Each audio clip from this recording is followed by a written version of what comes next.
Brett Perigo, tonight's second place finisher. Plenty of fans here, Brett, and a solid second place finish. Yeah, I got to shout out the Turn 2 Terribles over there. They're all a bunch of good guys to hang out with, talk to. I really like them.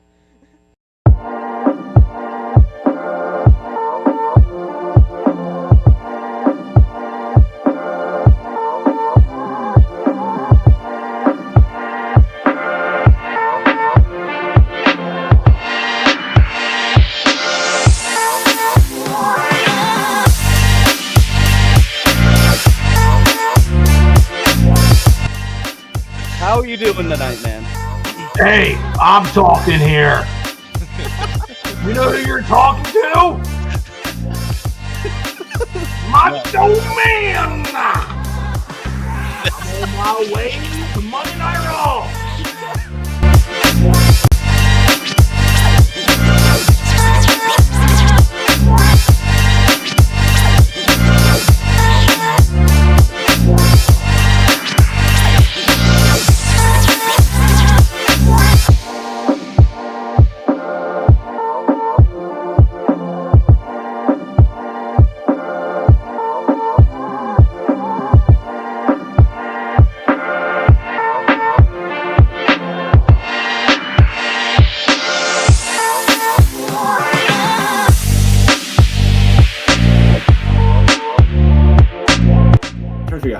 The second one.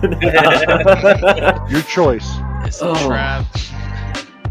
I feel like it is. I feel like he's setting up fights in the front stretch is what he's trying to do.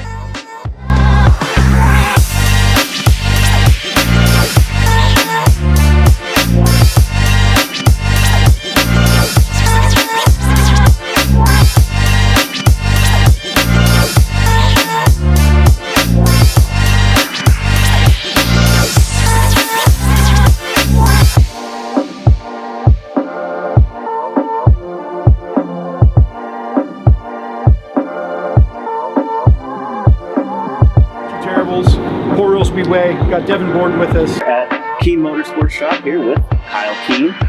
Sitting here with Sean Keen. We're going to talk a little bit about racing history. Yep.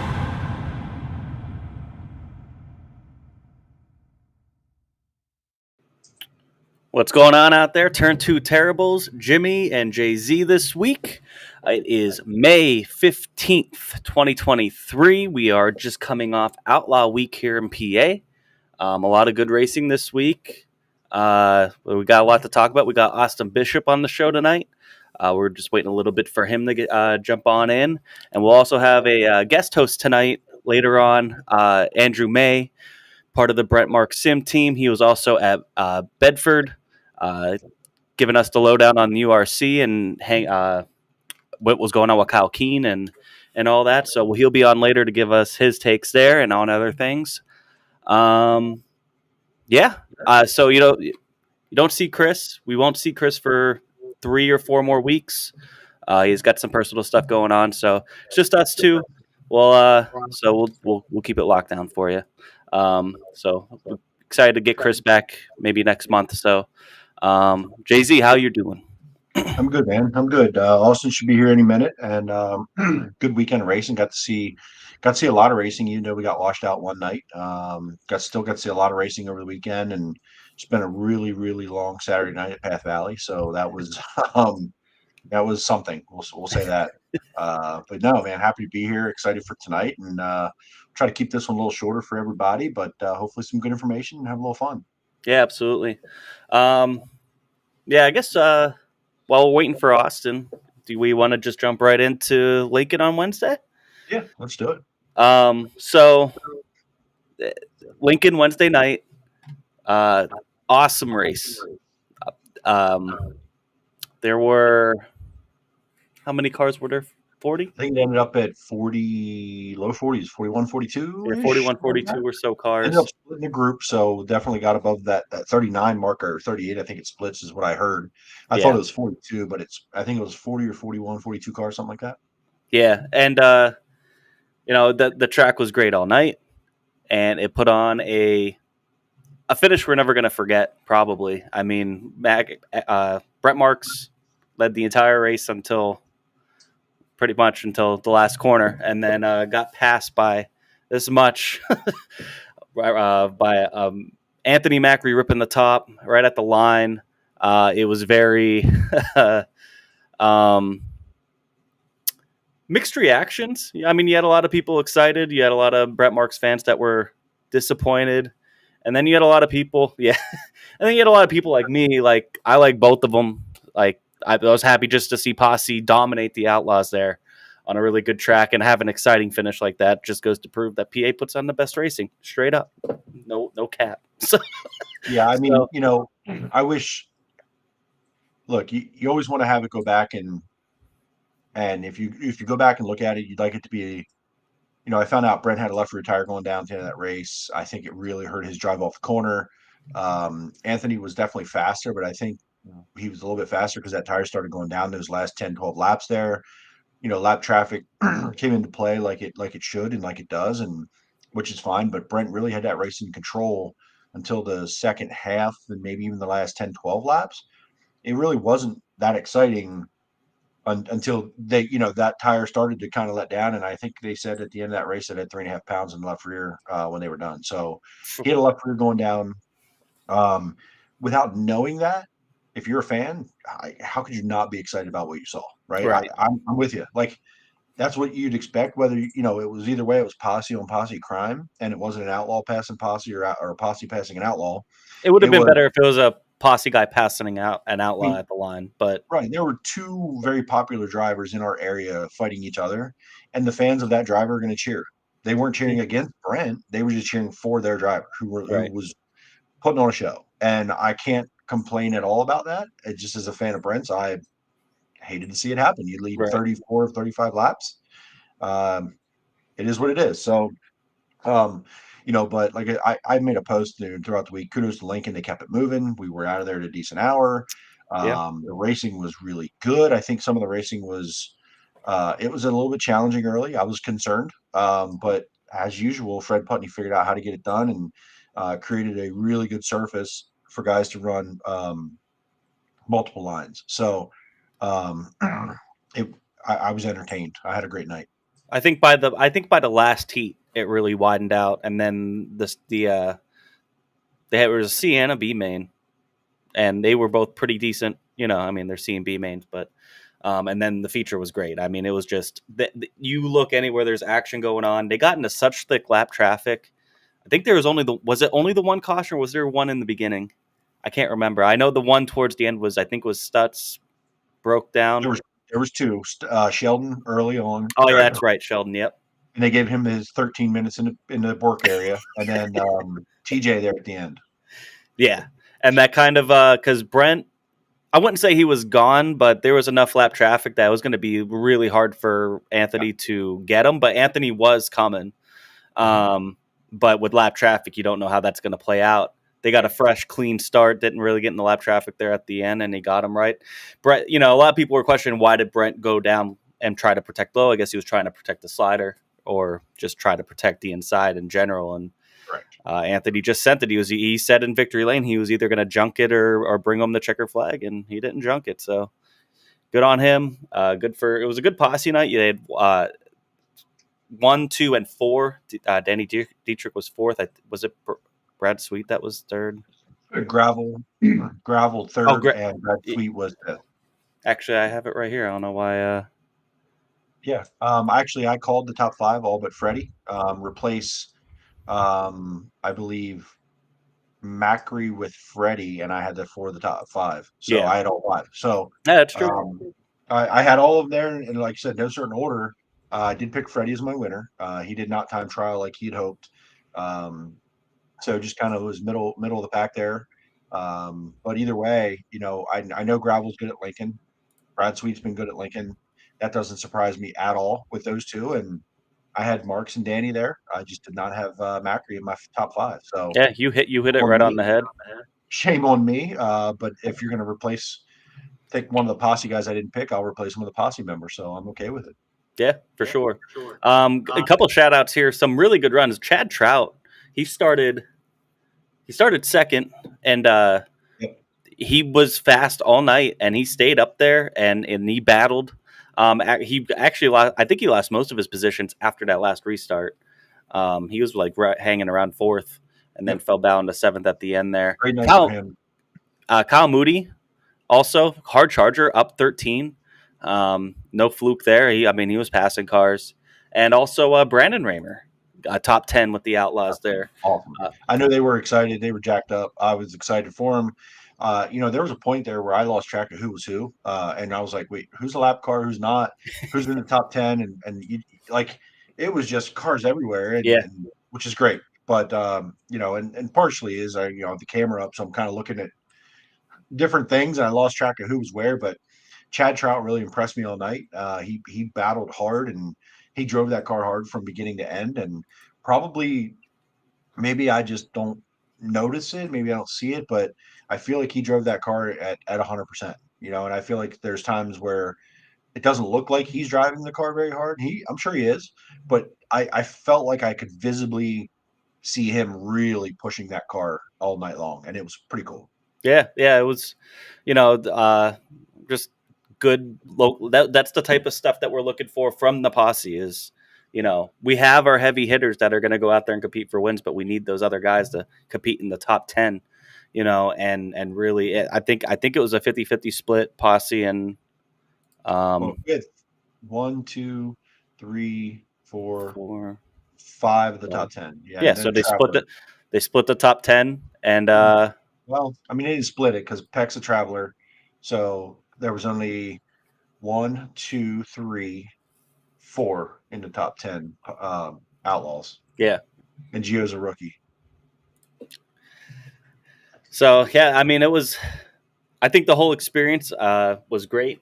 I camped there, and they have that overflow lot that they were camping people at. I do want to give them a shout on this because they kept coming over asking all the campers how they liked it because they kind of redid the area for camping and all that. And it was a really nice area, nice little walkway to get to the track. And they're just making good improvements there little by little all the time. They're constantly improving, definitely becoming it's a top 2 premier facility in the state. It's between them and Port Royal, and you're splitting hairs between the two at this point. You know what I mean? Yeah. So. And honestly, I don't know if I'd have walked over to that lot or been over that lot if you weren't there. And it was impressive to see lights over there, and there's electric hookups, at least, whatever nearby. And they had it organized back there. And as a non-camper, it was awesome to have the campers not sitting around the racetrack in both the normal parking lots where they take up football field lengths of room for each other. And there's not enough room for cars to park. So it was cool to have the campers where they in a camping spot, not a parking lot. So that was super cool. I'm glad to see that. I'm glad they made that change because in years past that wasn't the case. That you would have to drive around the parking lots to see if there was a space, go back on the road, go down to the overflow, and try to figure that out. So I don't think they had to do that. I don't know if there were any cars parked in that overflow lot. No, there wasn't many when I came out. There were some people that parked over there that parked in that overflow lot, but by the time I was walking through there, a lot of the lot was empty because we hung out in the pits for a little bit after. But we would have had to go over there because the campers take up so much room in the normal parking lots, right? And it makes for that much less cars. And honestly, the way the campers always end up lining up at Lincoln and outside of 1 and 2 there in the east lot, the way they design it, people don't know where to park, and it makes the parking inefficient because there's not full rows and lined up properly. It makes the parking way, way inefficient and crazy. So that was a great change. I hope they do that for all the big shows. Even as Speed Week or we get the Dirt Classic. They should just make that camping in general, a couple more things that they could do there. Maybe some signage, maybe some lines to mark off spots or something like that. Maybe a couple more things here and there, but just make it camping. It's not that much further away from the track. And how much did it cost? $0. It's absolutely free. You can't beat that. You found out at Williams Grove Friday night to take your little 8x8 tent cost you how much money to sit $40 for the weekend. $40. I'm used to paying that for Natty Open. I'm trying to. I know I've camped there for free before, but I don't mind paying the $40. It's cheaper than a lot of other things, but think about what the value at Lincoln then. Like that's Right, exactly. That's what I mean. me, right? I'm getting the same experience at Lincoln than I was at Williams Grove. Williams Grove has a good party atmosphere in the campground, but it's different. You have a whole weekend. It's not a Wednesday night, but It's for not Wednesday Wednesday night, it was still awesome. It was great, and I Yeah. definitely think that's a great improvement that they're making. So yeah. So before we get into the rest of the weekend, we have our first guest here, Austin Hey. Bishop. Let's see you. He just popped in here in the back here. Let's see if we can get him in. Austin, can you hear us? He's got a. Thought I Let's heard try a this mic. one more time. Austin, you there? Hello? I hear something. Yeah, we Hey. can hear you. Can you hear us? Yeah. All right, let's Austin, go. welcome to the show. What's happening? Thanks for joining us. Oh, yeah, no problem. Took me a little while here to get things straightened out. No, that's okay, man. As the years gone on, we found out this is harder to do for people that don't do this very often than we expected. I guess we're pros at it. So, no, man, I appreciate you hanging in there, trying to get in here. So, welcome to the show. First of all, I appreciate you taking some time out of your schedule. I'm sure you guys are busy, but I want to get a little background for some. You're kind of a newcomer to the 410 ranks around here, and I think you're a name that definitely is going to be said more and more as we go on. So, tell us a little bit about your background, your family's background in racing, and how you got to where you're at today. So, I mean, I didn't really have a background in racing with my family. I kind of got into it at a young age. I think I was 4 when I started in quarter midgets, but we didn't, it was kind of just new to both of us and me and my dad, and we just always did it, together. And then as the years progressed, we just slowly moved up the ranks, from quarter midgets into the micro sprints, and then from the micro sprints into the 305 division, 360, and then eventually we got into the 410. Gotcha. So, how many total years have you raced a full size sprint car? I guess this is probably gonna be my 6th year in a full size sprint car now. We were in the 305 for 2 years, 2 years in the 360, and then now this is like my second full year in the 410. Got it. So, for those of you who don't know, not only is it his second full year at a 410, but he has 2 cars. So, tell us a little bit about how you split time here. Austin has the 35, and he also runs the 11A. So, tell us a little bit about that and how that works out, and how that came about, and how that works out for you and your team. Yeah, so like anything, me and my dad, we started with the family car. Just kind of hoping that we would eventually be to the spot like kind of what we're in now, where we could just run the family car on the side and then fill in races with that. And one thing led to another, and like Charlie and Dawn, they contacted me and asked me if I could drive their car for them. And it just was like a perfect scenario for us. And we kept working our first year, and it was frustrating because there was times where we were really out to lunch, and there was times we were good, and it just showed for like me and my dad as a whole, like that this isn't easy. If you're a little bit off with these cars, if you don't really know how to set them up, it's going to affect you a lot. So, and I guess like, we talked to a lot of guys in here, younger guys in this business, whether it's 358s or 410s, and seat time, I feel like matters so much more than not that the setup doesn't matter, but you almost don't know what you don't know. So how did you you came from a 360 to a 410, and while there's a lot of similarities, there's a big horsepower difference between the two, and competition levels different. How did you, or how do you kind of decipher the difference between this thing isn't handling right, or is it me? How Yeah. do you even know that sometimes? Yeah, right. And I mean, a lot of the times, I asked the guys, I said, what am I doing wrong? Does it look like I'm, where I need to be on the track? And that's kind of how I get, to know that. And as far as the horsepower goes and how the car feels, with the 410, it feels like you don't know what to feel half the time. Like front end's always off the ground, and then you hit a good patch of clay, and it really wants to take off on you. So Just dialing it in a little bit here and there, and then even getting comfortable in the car is big. And that's, the horsepower thing with the 305 and the 360, I kind of like it because there's times where, the 305 times, like Selinsgrove or Port Royal, they're kind of similar because the track slicks off so much. You need to know how much, throttle to use. And there's times where, a 305 can be competitive with a 410 or a 360 just because there's no wheel spin, and even the same goes with 360. So just being able to use different, levels of horsepower kind of helps me a little bit as I was coming up. So, and kind of going through all that learning and trying to figure it all out, and all these other, these things going on and some variables. Do you? I mean, do you? If you had to look at yourself in the mirror, would you say you have a certain kind of driving style? I was always like, I always was on the top side. That was always my favorite spot to be. It was always the fast line. It always is. It's kind of one of those things where it's like live or die by the top. It took me a while to get back up there in the 410 because you got to have confidence to be able to go up there, and you got to know that your car is going to stick. That's the biggest key.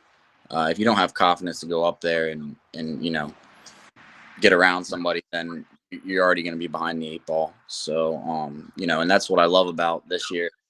I really got my confidence back already early in the season to be able to run up top and just know that we're going to have a good car just about every time we get on the track. It's just, we have a bunch of gremlins start the year. And it's funny you talked about the confidence because I saw you in the pits this weekend, and somebody at the crew said they ran across our podcast last week, and we were talking, and I said, well, we were actually just talking about Austin last week or the week before about on that fringe of like in that conversation of top 5, top 8, top 10 guys in Posse land, because the results have shown like it's been quiet, but you've had some results this year, and it's been more consistency, and you're showing up. There's flashes of it.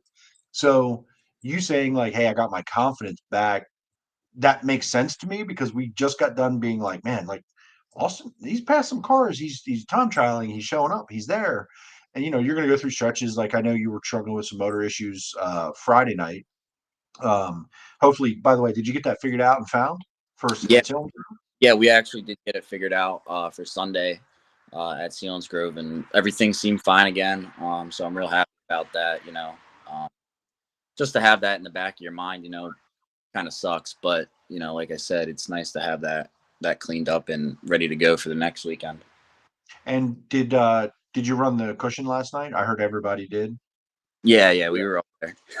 I didn't make it last night. I had Jimmy was there and some others, so we're going to talk about that here in a little bit. But sounded like another sort of like it was a couple weeks back where kind of slicked off pretty quick, and by feature time everybody was on the fence. Yeah, it always gets like that, and Selinsgrove is actually, I think, the trickiest place to run the top. It'll bite you quick if you don't enter on it. You don't get hooked before you're into the wall. But yeah, hats off to Selinsgrove. Those guys, they did a great job. I know a lot of the fans weren't happy about the weekend on Sunday, anyways, just because of the dust. But they're trying. I'm sure they had it rolled in tight because of all the rain we got on Saturday, and it is what it is.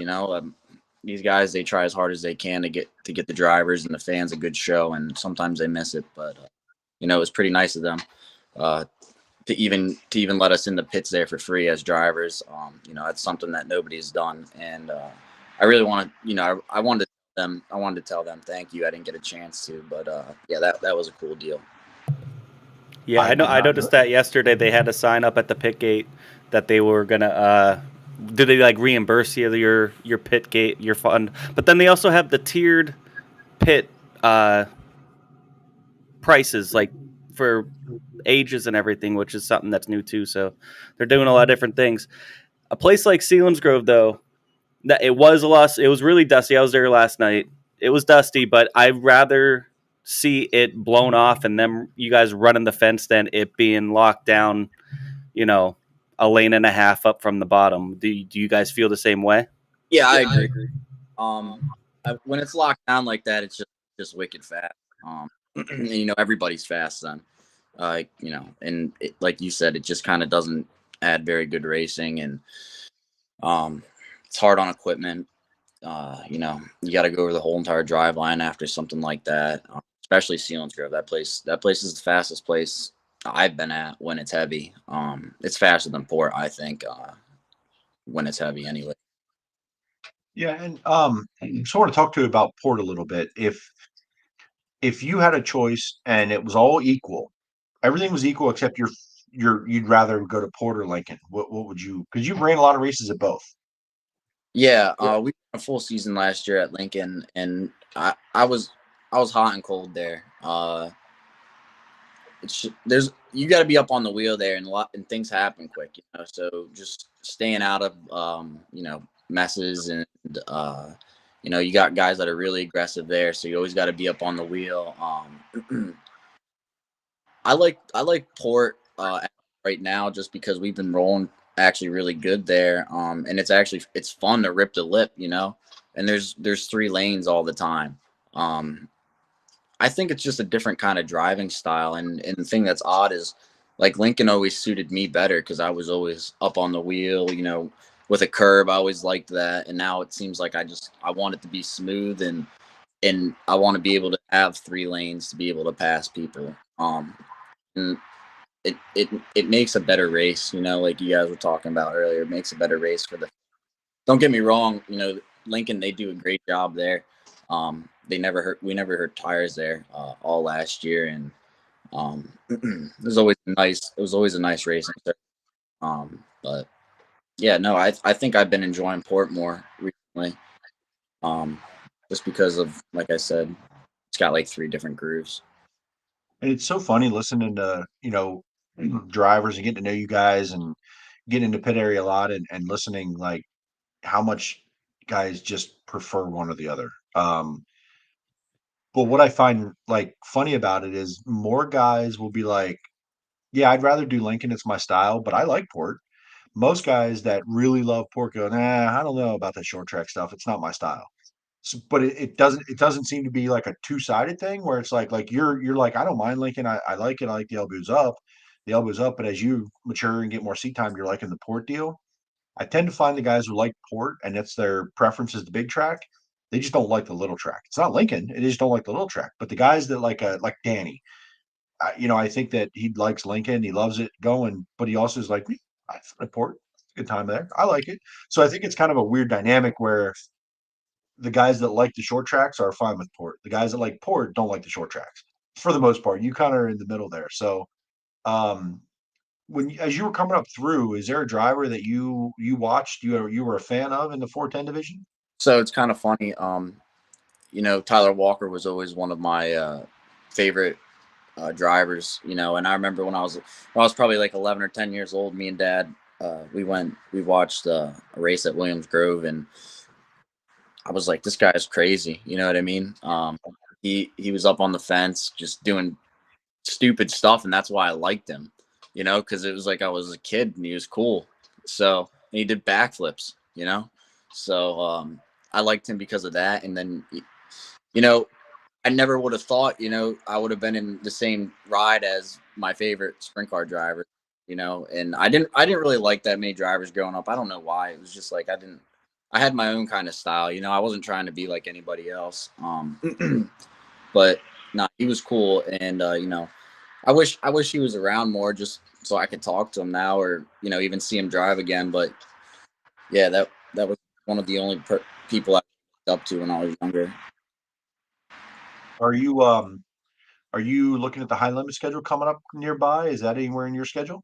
Yeah, so we'll be at Grandview. Grandview's on the high limit schedule, and isn't there another one near here on there? Bridgeport. You also got Lernerville. Yeah, we were talking about Lernerville. We're definitely going to be at the Bridgeport race, so we for sure have 2 on the schedule. And I can't wait to get to Grandview because that is my favorite track. That's number 1. It's close. It's kind of like my home track. I wish they ran sprint cars more. So, and that goes back to that whole small track thing that you were talking about. You know, I you get back to Grandview and it's like my stomping grounds, I guess, in my wheelhouse. So when you have something like that, let's say Grandview, you don't get to race on it a lot, but it's your favorite track. When you get on the racetrack for the first time, do you just feel at home? Does it just feel natural to you? Yeah, they're like you said, like sometimes you go to different tracks and they all feel different. I think a lot of drivers can relate that way. It's just kind of like the way the air is, I guess. When you go there and you're on the track, yeah, you feel at home and you know what you need to do. Jimmy, we got. Just we were talking, earlier about, you starting to make a little bit more of a name yourself. You're in the top 10. Is it just experience, or can you attribute that to anything that's really like the past 2 years or so that's really led to where you're at right now? So we've definitely worked on our program as a whole. When we first started, we didn't really have the best equipment. We still kind of are lacking in that department, but we definitely stepped our game up on the engine side. And like I said, with Charlie and Dawn now, they help out a lot. And even those guys, they're stepping their game up a lot too. And we hired Ronald Helmick this year to wrench on the car, and he's been phenomenal. And he's just like I said, he's given me my confidence back to be able to run up on the top side and, to throw slide jobs and just know that the car is going to stick. Because that's 100%, what everybody's problem is from being almost too aggressive. I feel like they're just, stuck in that it's not going to stick, so I'm not going to do it kind of deal, which kind of stunts a lot of good drivers out there. So I really, I'm really happy that I can have a guy like Ronald around to be able to, just give me more experience and bring experience to the guys around me. And I'm bouncing around, and I apologize, but how are you feeling with the new tire? I've ran it all year, and I mean, I know that there's some differences with it, and we've been working around them. I don't feel too terrible about it. I mean, I like it. I'm doing better on it. So I know guys have been going back to the old ones, but then again, you look at I think Rico was on him last night. Where'd he finish? Third last night? Yeah. Yeah, and I think Anthony might have been on the new ones. So I think the only one on the old ones was Danny. So I think they're, pretty much the same. They seem to hold up a little better, which is nice. But other than that, I haven't noticed too much of a difference. What is in your travels so far? What is the hardest corner in dirt racing you've raced on? The hardest corner, probably Williams Grove. Is it turn 3 and 4? I think turn 3 and 4 is easier than 1 and 2.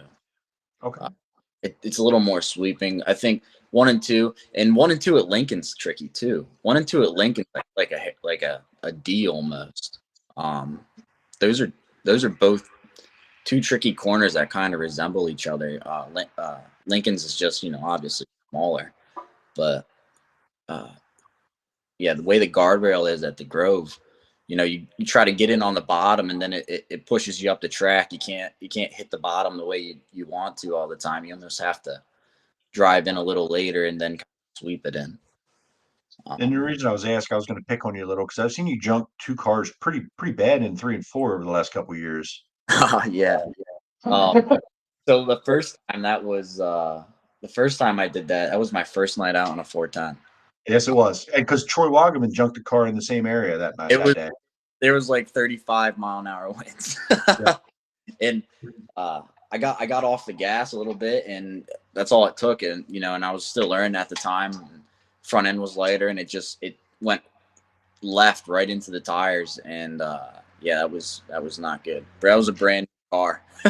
Everything was brand new on it, and yeah, we took it home in pieces. And back then that was the COVID year, I think. Was that 2020? Yes, it was. Yeah. It was it was this very first race of that season or the first race back. I think it was the first race of the season though. Yeah. And I remember like I'd heard your name before. And forgive me if I'm wrong on this. Did you have Brian Monteith helping you early on? Well, see, I talked to Brian like multiple times during the week. He's always either, busting on me about something I did wrong, or we're just talking about how everything's been. But most of the time he's busting on me. So it's nice to it's nice to have someone like him in my pocket, and just give me pointers. Yeah, and the reason I say that is that's why like your name, someone had mentioned, Brian Monteith attached, he had just retired. It hadn't been that long, and it attached kind of your name, and I'm like, all right, cool. I'll keep an eye on this kid, and I didn't know you that well, and watched a lot of 360 stuff, and like that first, I mean, it wasn't even a heat race maybe yet, but and it was like big junk, and then just what 3-4 weeks ago you wrecked it 3 and 4, hit the inside guardrail a little further through the corner. So I had a little bit of an evil motive by asking you that question, and you got the track right. But that's why I went 1 and 2, 3 and 4. So No, I actually don't think 3 and 4 is that bad. But I did hit the inside fence a couple of weeks ago, and I didn't hit it that hard. I think the panhard bar broke when I hit it, and then it went into the outside fence. But either way, it is one of those things. Part of learning. Yeah, I got a little too aggressive there. So So how's your year been at the Grove? Because you've had some nights that it's shown some speed, and then some nights where it's been a little bit of a challenge. So how do you evaluate your season there? Has it just been matter of circumstance and goofy stuff, or do you still have some learning to do there? yeah, I think that like I think we've been shaking the car down on Friday to get it ready for Saturday. That's what it feels like, in all honesty. Yeah. We've been having issues just a lot with our motor program, and we've been finding things. It's just been little stuff here and there that really not a big deal, but it's like every time we hit the track, it's been something else. So I mean, we had that one good night. We were in third most of the race, and I lost brakes like halfway through the race, and I just couldn't hold the top the way I wanted to, and get it in, to the top as fast as I wanted to. So we ended up dropping. I think we finished 7th.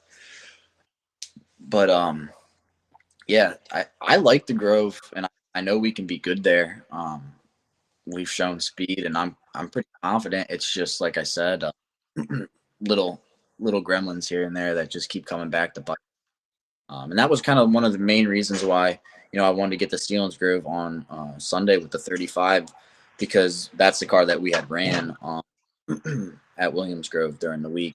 And it just wasn't, it didn't seem to be up to par. So, Yeah. And I mean, you were going to run Saturday night at Williams Grove. So, I mean, substitute one for the other, try to get the gremlins worked out because you got some big weekends coming up. So, yeah. I have one more question, one more thing. It's kind of related to that.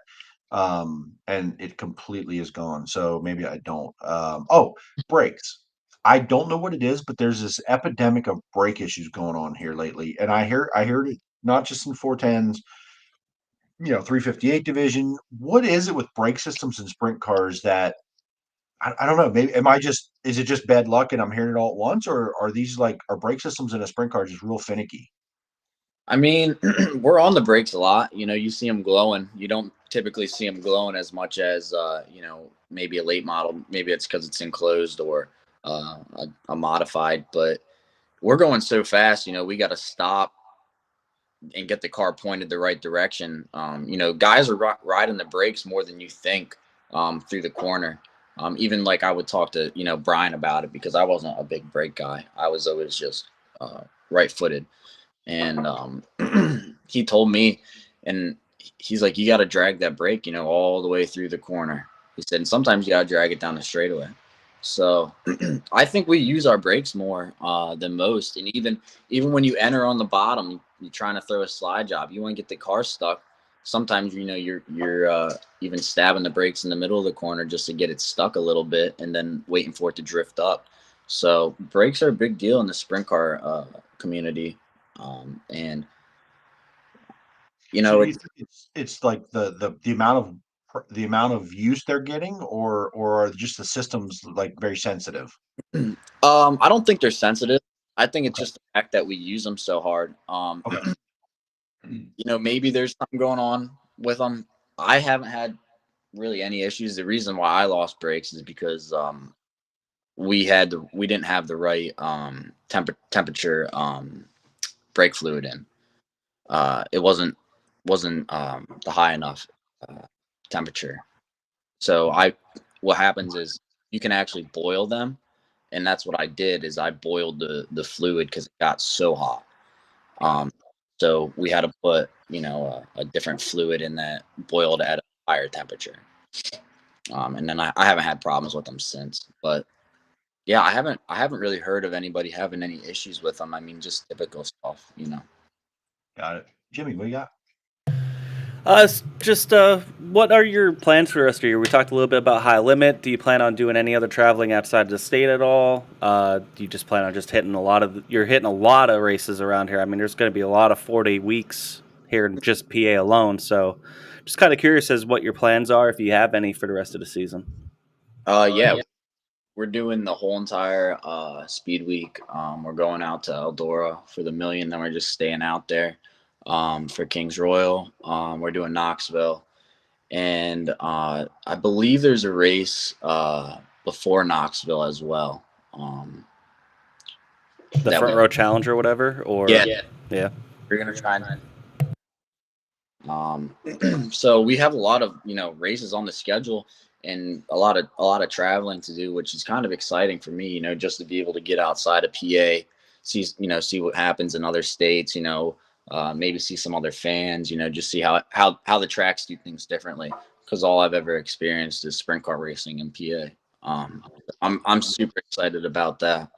And Knoxville is going to be, awesome. So, Well, they can't call you a porch sitter then, so congratulations, you will be off that list. yeah, that wasn't the plan, that was never the plan. So, and even Charlie, he wants to travel more. So, maybe even next year, if we're still together, I don't see why we wouldn't be, but we were going to try and hit, more tracks. So I like it. The highlight, those are. So that being said, usually our third member, Chris, he always asks every member, every guest that we have this question, and you're hitting a lot of the biggest races in the country. So what is the one that you want to win the most out of any race? What is the one that you want to win? Not just this year, but in general in your career. What's the biggest one that you want to win? I've always said the National Open just because it's close to home, and I've watched sprint car racing there for years. So, the million is a nice figure, but I don't know. There's something nostalgic about winning the National Open, when you're from PA. So that's probably number one on my bucket list. On a scale of 1 to 10, how cool is the Weicker Trophy? Oh, I think that's badass. I want one of those. That's for sure. They always have the best trophies. Yeah, it is cool for sure. It's an 11 out of 10, by the way. Sorry. So the question that I ask every week, and I know you may not have seen this show much, so I kind of like it when guys come on and haven't seen the show, because then they aren't prepared for this. So you got to name 2 drivers for me here. One driver you love racing around, you have a good time with, you can trust, it's going to be a battle. And one driver that is absolutely a pain in your side, hard to pass, hard to race with, one of each. I think I love racing against Dylan Cisney. He's always clean, and he always gives me room. And then we can joke about it after too, even if I did get into him a little bit. So he seems like that kind of guy. Yeah, he's a jokester. But I like racing against him. And then one that's a pain in the butt. I got to think about that one, because I feel like everybody that races 410s is a pain in the butt somehow. Man, And we kind of named this one I like to say it's like the Ryan Newman deal. If you know Ryan Newman from NASCAR, he was like the hardest guy to pass ever. Like his car was always twice as wide. He ran the piss out of you. It was hard to get around him. Even if you caught him fast, it was hard to pass. Yeah. Kind of that effect. Yeah, someone that like uses you up, right? I guess I've had problems. Like I just speak from how I am, but I've had problems with like getting around guys like TJ Stutz just because he's in my lane. Like he's always at the top. That's my lane. You know what I mean? So you might be able to. Someone who runs the bottom might be able to pass him a lot better than me, but he's always in my lane, and when I go to throw a slide job on him, it seems like he's always prepared for it. So, always clean. And then, what? Another guy that's tough to drive against would be probably Jeff Halligan. He gives you room, but he doesn't give you much room, and you shouldn't expect anybody to. It's racing, we're all racing for the same spot, race each other hard and clean. And I would say those two are right there. They're right next to each other. But it's not that I hate them or anything. They're both pals of mine. So. Yeah, Jimmy. I did want to ask one more question before we let you go. What do you think about the whole Borden Freddie Raymer thing last night? So I guess that happened in front of me. You had a front row seat. I couldn't see anything from being in turn one, so that's kind of why I want to ask you. Yeah, I was a little bit behind on it, but you're throwing a slide job, you're being aggressive. If it's a bad slide job, it happens. If it happens a lot, then that's something you got to keep working on, and you should, obviously clean yourself up. But Freddie drives, same way. He's aggressive, and sometimes it goes the other way. The nature of the beast is like these things are just on edge. I don't think anybody ever intentionally in a sprint car anyways tries to take somebody else out. We don't want to crash. Crashing is not fun in these things. So as far as that goes, I hope that those two can get through it and kind of run each other clean in the future. But I don't think there's any harm done when he threw the slide job. It just kind of ended bad. So. Yeah, I think you're right, and those two really haven't had a past, so obviously not something he wanted to do. You don't want to make contact, like you said, because the odds of him crashing are just as high as the person he could crash, especially at the rate of speed that you guys are carrying at Selinsgrove, and the amount of distance you're covering on that slide job is a high risk move.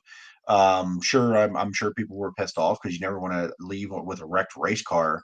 But that certainly wasn't his intention to do it. So, I guess us dumb, non-educated, fired up fans, that's what we show up for to watch though. Right. So, that just keeps selling tickets at the gate. Yep. That's right. I mean, like I said, two aggressive drivers going at it. It's going to happen eventually. So just whoever's going to back out, For sure. All right. Well, I appreciate your honesty there, and appreciate you coming and joining us tonight. Before we let you go, do you want to let everybody know who helps you get to the track night in and night out? Yeah, I want to just thank my dad, Ronald Helmick, Dawn, and Charlie Sorokach. Those guys have been a blessing to me. Being able to race as much as I have this year already, and putting as many races on our schedule. Those guys, I'm thankful for them. Cozy Clothes, Ames Construction, Moose Meadows, Tensor Aviation, BME Hauling, Brian Monteith, Water Treatment by Design, Mark Coldren. The list goes on. I just wouldn't be able to make it to the track without those guys.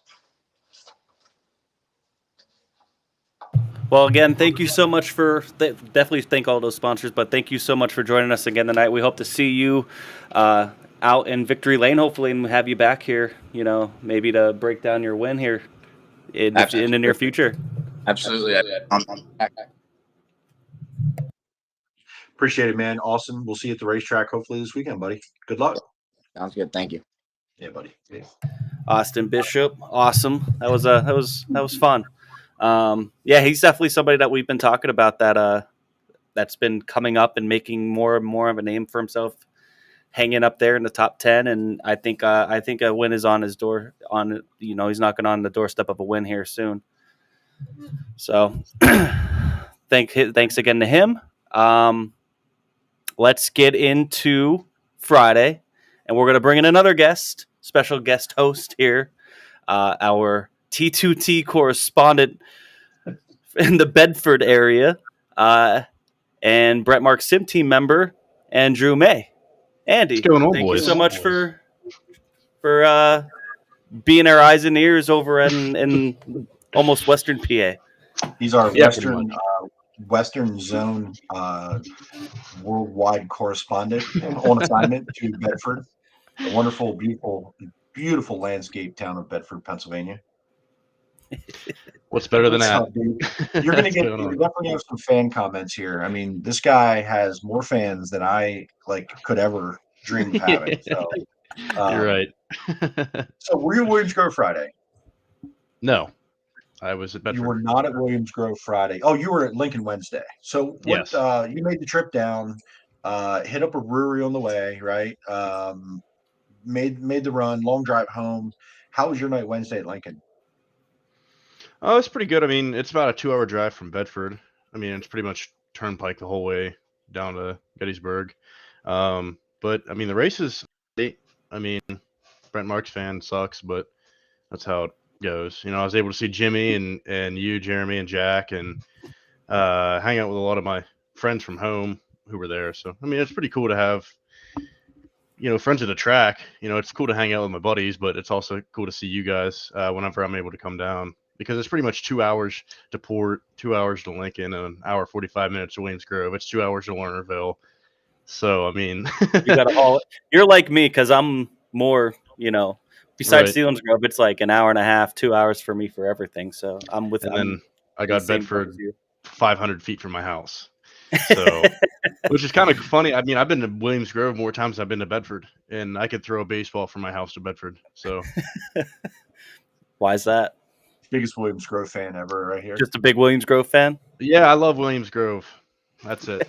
No, we always went down for all the big outlaw races. My dad's not too big into late model stuff like that, so I never was either. And that's what they run weekly. I mean, they run weekly late models and modifieds, semi-lates, street stocks, 4-cylinder, stuff like that. Undercars. So, yeah, bangers.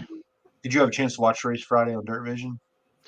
Some of it, yeah. I mean, I was kind of watching Kyle, so for what I saw, it seemed pretty hammered down. I mean, it looked like Brad Sweet was just out there just running hot laps by himself, and then everyone else was kind of battling for second, third, fourth, fifth. But I mean, if you take Brad's, what to me it looked like if you take Brad Sweet out of the race, that's a pretty good race. Yeah, it was. It was the mid pack was battling. They kind of the same way Lincoln was.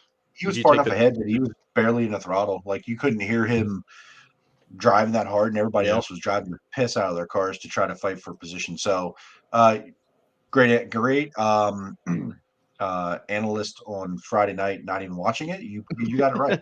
Tell us about your Friday night. You did go to Bedford, got to see a race, and what divisions were there? Who all was there?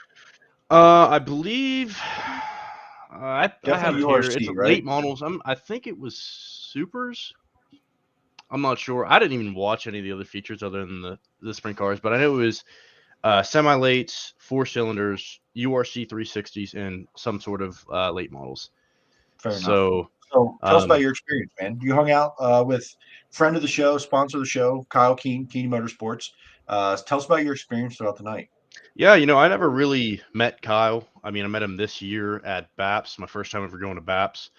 For a few minutes, whatever it was in the pits.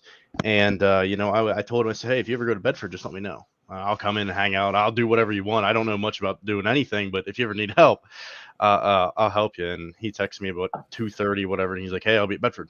I said, I'll be there. So I got there, and, it was such an awesome experience. I wish everybody could experience what I experienced, going in and just watching the whole thing. Obviously, I have no idea what's going on, but it's cool to watch it, see what they're doing, and just ask, what are you doing? Why are you doing? But when I got there, I went up to Sean, who I've never really met. I was like, hey, I'm with the internet racing guys. And he was like, oh, that's pretty cool. And he's super nice. And he said, Kyle's up there. And so we went down, and Sean told me, he's like, hey, I need you to pull us a good pill. He said, we haven't pulled a good pill all week or all year. I said, all right. So I went down. I pulled him a 15, which got him third in Heat 1, which he ended up running behind Schultz and Notorowski, whatever. Yeah, his last name is 10X. Yeah, that's a pretty high dollar thing. He sputtered a little bit on the starts there. I guess it was a fuel line issue, but once he got going, like he would fall back a spot or two, but once he got going, he just blew by these guys. So he had a really good run in the heat race. Once he got going, there was actually a dog ran out on the track, caused a caution. That's the most Bedford thing that I think could happen. A little small black dog jumped the infield wall and ran out. I have no idea how it didn't get hit. I don't know. It was just amazing. It was like it saw the sprint cars coming in and it just stopped. Oh, I was like, oh my god. But yeah, I mean, to sit back and watch, so I came down and watched heat race, stayed in the infield. So they were setting up the car. So I missed a little bit, and I went back up for the redraw there. He started fourth, I think. He fell back a few spots. I mean, he was the only 358 in the field. So he's about 80 to 100 pounds heavier because they have cast iron heads instead of aluminum heads. And I believe his dad said they're about 10 or 15 horsepower less. So I mean, he's down. I mean, that's huge in a sprint car. And he dropped back a few spots, and then he just found something around the bottom. He just blew by 2 or 3 guys. He got up to 5th. And he was running down that 10X car, which I mean it's a good car, highly funded 360 car. And I believe he hit the cushion. He said that his brakes were going out, which I think was kind of what Austin was talking about right before I was in here about. I think he blew up his brakes, and he said that he hit the cushion and it revved up real hard and it laid over on the right rear. So he just shut it off because he didn't want to, whenever you're running your own equipment, you're not going to push it.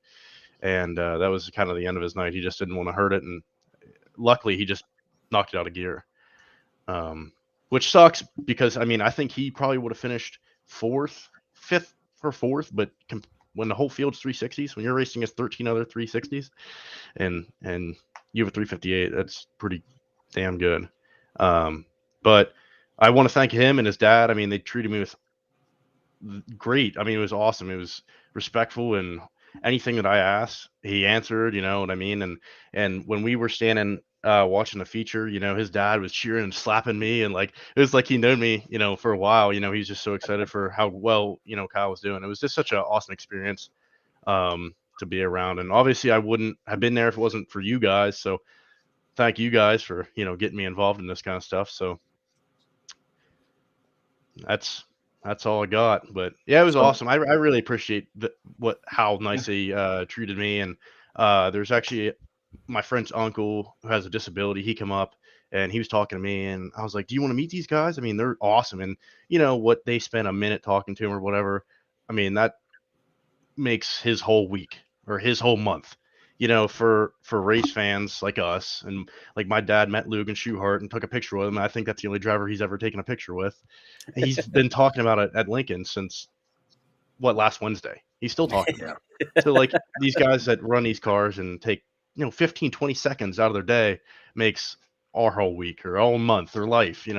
I know that the experience that I had on Friday, I'll talk about for the rest of my life because I learned so much stuff about sprint cars and how respectful those guys were. And anytime that Kyle Keen has a T-shirt or a hat or a sticker or whatever, I'll buy one. I'll buy 5. It was just such awesome. Whenever I get to spend a minute talking to Kyle Keen, I get that way too. So, he's my hero. So yeah. No. But and I'll tell you what, you're 100% right about these race teams, and you hear stories and whatever. These race teams are, at the end of the day, most of them understand that the people that paid the tickets and watch them are the reason that they get to do it. Mm-hmm. Yep. And most of them understand it. And it actually has been wild. I went through sort of the same thing you're going through Friday night. I've gone through in the last year or so, where there's been teams that, I might know, got to know Brett Strickler a little bit. Mm-hmm. And if I walk up and Brett knows me, we shake hands, everyone around him was like, Yep, he's cool. Yeah. Like, I brought food over to the trailer, and they're like, "Why'd you get food? Why don't you eat our food?" And I'm like, "No, I'm not gonna eat your food. I'm not gonna ask you." Like, and we just had Austin Bishop on, and I got to know them a little bit last year through some people, and they've always like after the races, like, come on over to the camper, have some food with us and hang out. And I've hung out with them after even Friday night at Williams Grove after I hung out with Jimmy and people that he got invited. We played beer pong and some random camper on the hill. Like the community that we have, the sport that we watch and we love so much, and then when you get that inside view of it, and the people are just like super cool. Like they don't have to do any of that for us. Mhm. Like the Austin's team and family and crew, they didn't have. I'm a nobody, right? But they Yeah. were just like, you know that come on over. We don't know you at all. You can steal everything we have, but come eat some dinner. Like they were just super cool, and that experience, even with Kyle, when I first started to get to know Kyle and and his dad and his family and Brent and just the whole Yeah, I got Brandon as Eric well. Coyle and just they've been that way from the start and super welcoming, and they want people to see what they go through in a night and teach and learn. And Sean loves Mhm. to talk sprint cars, so he'll never not answer your question, that's for sure. So pretty cool experience. um Kyle's going to put it together here. I Yeah. told him that Yeah. after tonight and the next weekend, and some of his best races, honestly, have been against URC. He ran Port Royal last year, Yeah. ran Yep. out of fuel, and was He was running like in the running like 6th or 7th. something. Yeah. Ran out of fuel with one to go, and it was that URC feature that went on for like 184 laps. Yeah. Had a fuel stop and didn't. But I know he was frustrated after the night. We talked a little bit, and I said, "Listen, man, it's going to come together. When it all comes together, this bullshit that just happens here and there, it'll just come together. You figure out the speed and you get the consistent speed. You can't not win a race. You can't not Mhm. run up front. It will happen." So was super encouraged with the run that he had. I know that he didn't feel great leaving Lincoln the other week. So I'm glad he went out there. I'm glad that everything ran pretty smoothly in a sense. And he had some great speed. So hopefully that carries over to this week. I think he should be racing Friday night at the Grove. Um, Little 500 deal. We got 410s and 358s to Grove Friday night. So hopefully that carries over in that speed for him. Yeah, I mean, and another cool thing that I noticed about Kyle was, I mean, he had not a great night, obviously. Um, well, finish wise, everything else was awesome. And he got out of the car, and it's almost like kind of the only person I could really compare it to is like Brent Marks. Just come out level headed, lost brakes, jumped out of gear. On to the next one. You know what I mean? He was super happy. Well, not super happy, but he could have just said, just send it in the trailer, let's go home. But he stayed around, hung out there for a little bit, and talked to us, and that was awesome. I mean, it reminds me almost when Brent junked it through the "Who's your sign" and got out and laughed about it. So it's also really like I like those kind of people that take it. It's pretty serious stuff, but at the end of the day, He what walked can you away do? and It's not was your racing fault. another day. Right? Yep. Just save it for another race and hope for the best. You can only fix, it's easy to fix brakes. That's not Yeah. easy to fix a motor and be Nothing was down junked. 2 months. So Yep. yeah, I think So, any night, especially with how expensive this sport is, if you're walking away a night where nothing's junked, it's a good night, and that you have all your limbs and all your functions yeah. and everything. You walk away like that. That's an automatic net positive. You got to go race a badass race car. And I think if you're a driver like that can kind of keep that level head and kind of not get too high, not get too stuck in the lows, you're gonna have a lot of success. And like you said, a person exactly like that is Brent Marks, and look at all the success he's had. Yeah. So I think a Yeah. lot of that is mentality. And I think that'll help him in the future. I mean, I know that obviously nobody wants to stick, with running 360s. I'm sure if he ever decides to step up and run 410s, I think he would do just fine. He seemed like, from what I watched, he was probably top 3 best driver on the track that night. I mean, Schultz is really good. I mean, his car's on rails, and Derek Locke. I mean, Yeah. that's 2 Yeah. pretty good guys to be running on the track with. So, I don't know much about the other guys. I don't know, the 360 guys that much. Just a big name kind of guys. So we'll see what Cool. happens. Hopefully he does actually keep running, and I think he'll do really well. And I'll support him. I know you guys will support him. I told my dad, I said, this is one of the the families of I mean, his parents and his grandparents and mean, it's Yep. what, been 40 years of racing. I mean, that's so awesome. And I posted this car on my Snapchat story, and I had people swipe up and be like, "Oh, isn't that car Brian Lepo ran?" And I was like, "Yeah, this is him. This is his son." So it's really cool. And to have a guy that you can talk to, he's just like us. Yeah, it's awesome. He's one of us. One of us. He is for sure. Some comments here. What we got? Jack Young. Right from the man himself, Sean Keane. It was great to meet the iRacing team member, Andrew. It's great to talk with him. So proud as we were the only 358 and only car on the new D Hoosier. Andrew, thanks for hanging out. Yeah, it was Sean awesome. Keane is Thank awesome. you. Yeah. Hey, tell us about your Friday night, man. What was your how'd your Friday night go at the Grove? At the Grove, it was good. I had a great time. The racing was what it was. I mean, there was a gnarly,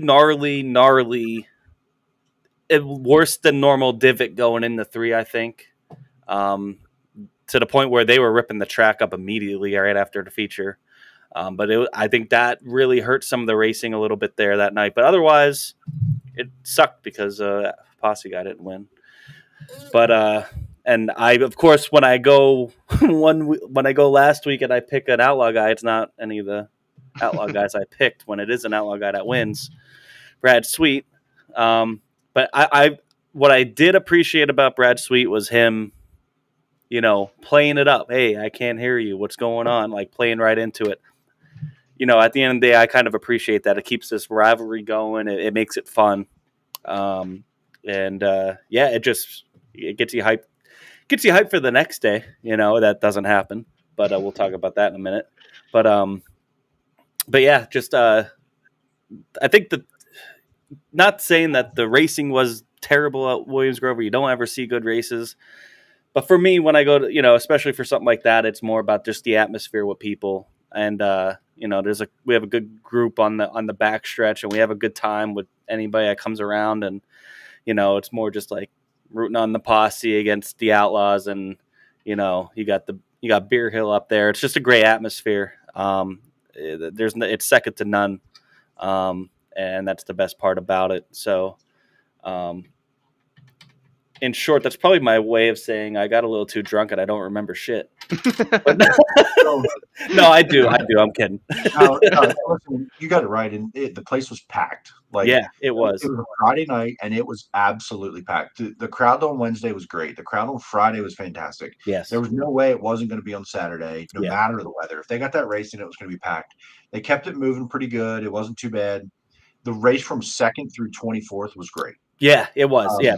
Brad was gone. He did his job. No one's ever going to be like, bro, you went too fast. The track, we needed lap traffic. You put Brad Sweet out front there. I don't care if he's only won there one time in his whole career. He's good enough to go out and clean air on that racetrack and go ahead and do his thing. Yeah. It started, almost got the lap traffic. The yellow came out. It did not get back to lap traffic again. Probably 2 or 3 more laps it would have. So it almost like it split it perfectly where they finally got to it, and the yellow comes out and he clean air. Brent had to drive his ass off to get by Rico for second, and they were about the same speed. But that air was an issue, and the only way Brent was going to run Brad down, I believe, at that point was lap traffic. So the cushion was gnarly in 3 and 4. There were guys sliding each other, banging off the cushion. Almost, I don't know how they didn't wreck it. A few of them, they probably did and saved it because they're like really good at this, it turns out. But Brad was fired up in Victory Lane, and it's a shame Saturday didn't happen because when I left Victory Lane, I was like, all right. Yeah, back at it tomorrow, right? Tomorrow's when it matters. We'll be back. Yeah, and I think we all knew the weather was iffy. I really thought we were going to get it in. Me too. Based on the forecast and it being like for a little bit further north, being Mechanicsburg, but it just didn't. It just didn't develop that way, and it I have Williams-Grove history aside of the past. I just have to think they didn't feel good about the prospect of getting it in because they had no reason not to. The fans were going to show up. The cars were already there. The money was on the line. Everything was lined up for them to try to do this. Yep. It had to be something in with the circumstances, the moisture, the amount of rain, the time it was going to take that they had to do it. So one of the reasons that they wrote in the press release was the water table was rising. And, as somebody who camped there, and I've camped there before, even during National Open weekend, I mean, they're quickly working on the track. They past 1 a.m, they were still working on that track, completely reworking it. It wasn't just turn 3. They were out grading it and really trying to, I think they're trying to seal it off maybe for the rain. And, the rain was light all day. I mean, there was a couple periods where, like, for 5 minutes it got kind of hard, but, like, it was nothing more than really, like, a persistent drizzle. And it just didn't go away. And I really thought maybe they could wait, like, another hour. But they ended up making the right call anyway, because it really didn't go away as quick as you thought. It was, as I went north home, it just got sunnier and sunnier, and I got more pissed off. So, but I mean, it is what it is. You can only do anything. So what you're there's saying not is much you could do much about the weather. You know what I mean? They can only do so much. They tried. They waited. They worked on the track, but it was what it was. You need your resident meteorologist, Chris, to break down the weather pattern there for you. Raining is the answer. But no, listen, I took the trip out to Path Valley and waited really late to go. The sun came out 50 miles west and a little bit further north in the track, and it was 7 o'clock, 6:45. They got if it rained that long and you have a half-mile track, right? And then how long is it going to take if they? I mean, we've seen them run late before, but to drag everyone out there and it not work out would have been a problem. Right. Like that would have probably pissed people off. So they just made their decision and they stuck with their decision. So for the only thing, and you kind of said it before, for me though, you weren't really. I don't feel like you were dragging people out because everybody was already there. Not necessarily. I'm not saying like everybody camped, but I mean, all the cars that were going to run were already there. Some of them made. I know Sisney made the jump to go to Sharon. I mean, he didn't even wait for. He made his mind up there, but I get it. I get both sides. I can't really criticize them too much because they ended up making the right call. So, agree completely. Tony Sharp here, coming from the 3 and 4 flag man, there was some damn good saves from drivers Friday night. There had to be because they were getting in all out of shape, and when in the feature when it got, they did get 2-3 wide going into that corner, and they were really battling. So. It was a good race. The feature was good. I was really excited for Saturday night. It just didn't happen. So, story of our year a little bit. Yeah, really. How was your night at Path Valley? It was long. I left about 12:30. I left the track finally, got home at like 2. But they were committed and said, we are racing tonight. Didn't matter. I sat on my couch until the latest possible minute and was trying to get a hold of people at the track that were already there. And are you sure? Are you sure? And I finally headed out, and the sun came out. The sun was actually out a little bit when I got there. The track was moist, to use the word lightly, and it was slimy and greasy. And then it just they didn't really work on it much after, and it turned out to have a ledge. It had a cushion. It turned out to be awesome. Great racing. The 305 feature, the 358 feature. The Wingless Super Sportsman feature, they were all awesome. Like the lighting is pretty bad there. It's pretty old school. I didn't take a ton of pictures once it got like night and dusty and a little bit. I just wanted to be a fan, and I did, and it was well worth that. It was a very long night, but it was awesome. So shout out to Path Valley again. This is 2 of the last 3 weeks where everyone else in the area canceled. Now there wasn't as many canceled this week because it was Selinsgrove Outlaw Day, but everybody canceled, and they said, we're racing. We'll figure it out. And they did it. And they are going to win because of it. Yep. And they had a lot of cars show up, and they put on a great show. Something that Chris had mentioned to me on Saturday when we were talking about this whole cancellation thing and talking about Path was you had teams in their comments on social media saying, we'll be there. You're running. We're going to be there. Just to give them that, because it doesn't just give the track that security, like, hey, I know I'm going to have cars come, but those teams will bring out fans too. You're going to have people who are going to come out. I contemplated coming out since it was closer, but I would have had like a 2.5 hour drive home. But and my girlfriend would have killed me. But And that. but yeah, I mean, good on them. I mean, they pushed, they got it in, and for them having so many divisions, it was kind of wild. You know, you knew it was going to be a late night, but they had 358s, wingless sportsman 305s. Shout out Logan Spar again. This guy is he's 4 for 4, right? 4 for 4. Is it 5? 4? Maybe it's 5. But this time he wasn't in the Eschenauer car. He was in his family-owned 14. All right. So a couple notes. There was only 13 358s. I didn't love that, but you had some good ones. You had Doug Hammaker, Cam Smith, Tyler Rutherford, Nash Ely, the Bugman was there. Chris Frank was there. There were some good race cars there. Yeah. Of those 13, Wyatt Hinkle was there, upside down, but he was there. Give him a hard time, friend of the show. Actually, if you know anything about my my racing Facebook page, I put the GIF up today of that entire incident. He rolled like 4 times up into the catch fence. It was pretty awesome that I don't own the race cars, that I didn't spend the money. But it was cool to spectate. I'm glad he was okay. But no, great. Cam Smith gets the win. He's good on those elbows up tracks. He was good at trailway when he first came up. He loves those kind of racetracks. It's definitely his forte for sure. We talked a little bit today, chatted back and forth, and it definitely fits his style. And took him some time to get by Kyle Gano, I believe his name is, the Zero. Took him some time, but when he did, he was gone. He was faster, visibly faster. Just needed to find a way around. And there was a cushion, and they were carrying the left fronts. I mean, they were digging. It was super cool. So congrats to Cam Smith getting that win. Tyler Rutherford hung around the top 3 or 4 there till the very end. The last restart, he got kind of pushed around a little bit, and I think he may have had a tire going low, maybe. But good finish for him. He was competitive all night. He belonged. He fit. He was there. So shout out to Tyler. He's a good friend.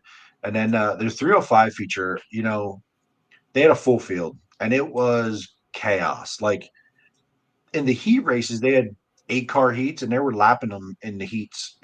Like there was a very big spread in speeds between the fast cars and the not fast cars, or the experienced and non-experienced. And it was a little sketchy at times. And in the heat races, it happened a little bit, and in the feature, it really was magnified on that little track with the 305s rip around there pretty good. The 305s really do get around that place. My kid, I'll be right back. No, you're good.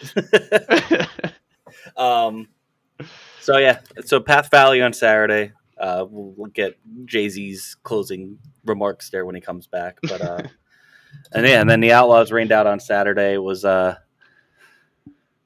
kind of a disappointing Saturday, but glad he's got to go to Path and see some good racing there. And there were quite a few wrecks and red flags just because of the difference in speed and the way they were catching the lap cars, and some of them were really, really inexperienced. But they got to learn how to do it too. And Logan Spar made some of the fast cars look like lap cars. He was driving that much harder than everybody else. Didn't he come back from like 14th or something to win that? 15th, 16th or something, because his draw in the heat, he had to start dead last in his heat, and he passed a couple cars. And in the heat, it was really fast, and there were a couple good cars in his heat, and everybody was wide open in those things. And he was faster, but he just ran out of laps because you click him off so fast there. He was going through the field, and he told me before the feature he's going to have to be aggressive. He knows that. That comes with risk. And he was passing cars 1 or 2 a lap at the beginning there. And one of the red flags, he went into 1 and 2 and slowed down to avoid it. And when he did, another car he was racing side by side maybe with him. This might have been for 5th or 6th at that point. And again, I can only guess what I saw. I don't know what the kid was thinking or doing or what he thought was happening, but it looked like to me that he was slowing down for the wreck, and it was a multi-car wreck in turn 1 and 2 right in the middle. And it looked like he was trying to move up to avoid what was happening. And when he moved up, Logan was right there. But the problem was when he like bumped into Logan to try to avoid these other cars, he jumped up over Logan and gassed it up while he was like running into him. It tore Logan's front wing completely off, broke the bent the front axle in Logan's car, and Logan's like, what just happened, right? So Logan has no front wing now and a bent up front axle, and they go green, and the car that did that to Logan, the next lap must have broke something and just on into the wall green four, just destroyed his car. So he obviously broke his car trying to avoid. And then Logan proceeded to go from like fifth to first and win the freaking race with no front wing and continue to drive it just as hard as he did with a front wing and with a straight front axle. He had it was a green checkered flag at the end, and Malaire in the red 36 was leading. He threw it in there and kind of moved him out of the way for the win, for sure. But he wasn't going to not try it there. He got all that way with all that throughout the night, and just drove the shit out of the car. So impressive. And this was not the car he's been in all year, by the way. It's the first time I believe he's had his family car out all season, and it wasn't easy, but it made it look easy, to be honest. So that was cool. Wingless Super Sportsman feature, awesome. Those cars were ripping. On the cushion at the beginning of the race, a lot of them kind of came down some. But Derek Schaefer, who was second a couple weeks ago when I was out there, he got to the lead and won. Friend of the show, Brett Perigo, was P2. Yep. Driving super aggressive.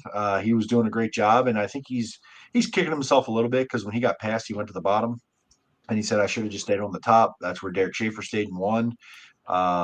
But I looked at it and I think Derek had just a little bit better car. Brett was hanging on there for second, but did bring home P2. So super cool run for him. And the guy who won 3 weeks ago finished third. So Brett was right there with the guys who've been winning, and especially at Path. And it was fun to see Brett be aggressive and be Brett. That was a good time. The T2T car finishes second on the 2A. I mean, it was just it all aligned. I mean, yeah, Brett's awesome. Excited to see him run at Port Royal at Weikert with the Wingless Sportsman and a couple other places. I know they're coming to Selinsgrove. He's going to Grandview. You know, he's going to get out and do. He was showing me his schedule a little bit between him and his dad, and they got a lot of races in June here. So, and then a month into June, so it's exciting to see what they're going to be up to. So yeah, good run for him. He needed it after I think the last Path race where he didn't felt like he ran as well. So. Yeah.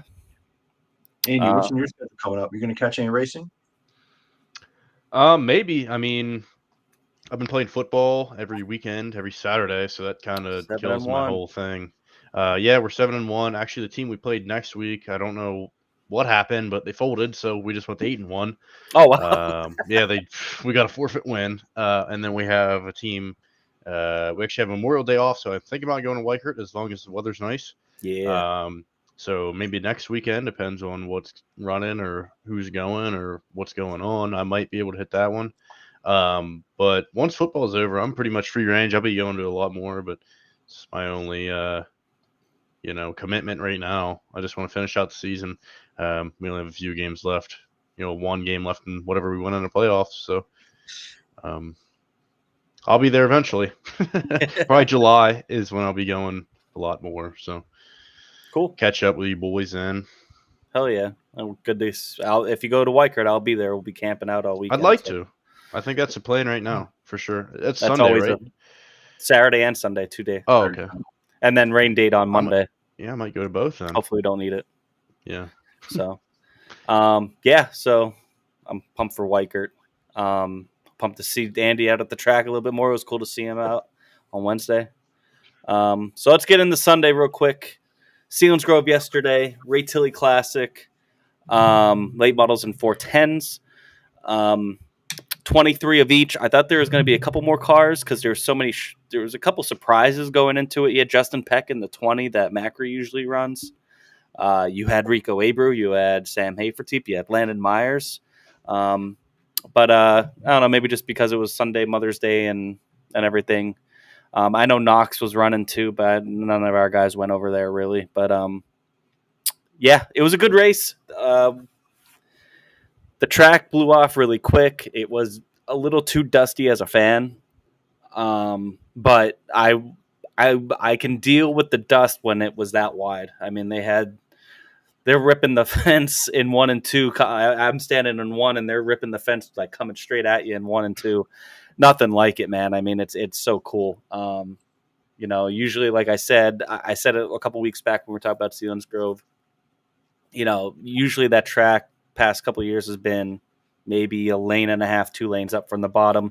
They very rarely got up to the middle, and even if they did, there was not really a lot of passing. It was very fast. So it being dead slick, I was a fan of it. The big controversy was in the heat race. Well, Tyler Ross took quick time, so shout out to him. That was pretty cool.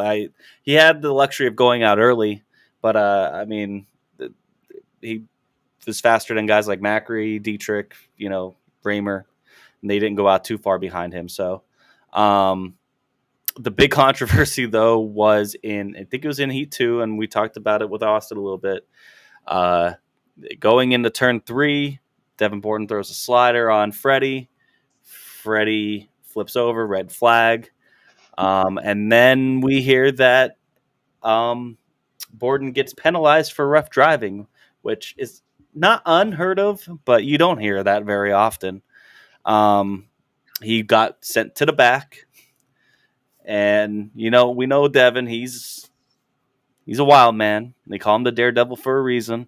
So he started behind Jeff Miller on the restart. It was cone rule, single file. He went around him. He did pass before the cone. I'll give him that. But also, everybody was so much faster than that car. No offense, but, I mean, he was, he kind of had to go. But either way, rules are rules. You're back there for a reason, so you got to stay behind them. And they had another caution.